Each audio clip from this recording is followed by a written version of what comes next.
Nhà phố một trệt một lầu góc, 2 mặt tiền kiến trúc cổ điển sang trọng. Lộ giới trước nhà 4,7 m, xe ô tô ra vào thoải mái. Thuận tiện kinh doanh mua bán tại nhà dành cho gia đình 4 đến 6 thành viên ở. Giá được rao bán phần cuối clip. Chào mừng anh chị quay trở lại kênh Nhà đẹp Cần Thơ.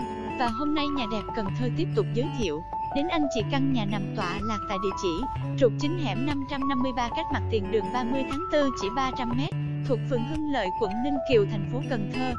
Vị trí nhà rất đẹp, lộ nhựa 4,7 m, xe cộ qua lại tấp nập, thuận tiện kinh doanh mua bán, mở văn phòng công ty, phòng mạch, cửa hàng, shop online, định cư lâu dài, khu vực an ninh dân trí cao.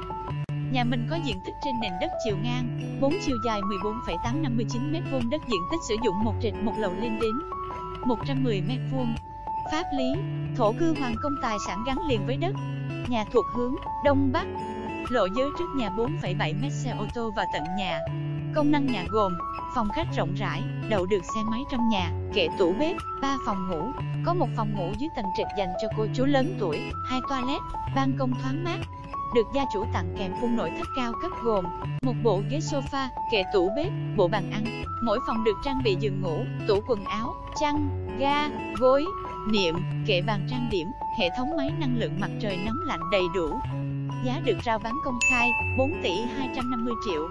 Anh chị có nhu cầu liên hệ ngay qua số điện thoại 0939222238 hoặc kết bạn Zalo để được xem nhà và thương lượng trực tiếp ngay chủ nhà. Anh chị đừng quên thả tim follow kênh Nhà đẹp Cần Thơ để theo dõi nhiều nhà đẹp kênh cập nhật thường xuyên. Xin cảm ơn anh chị đã xem clip và hẹn anh chị ở clip tiếp theo.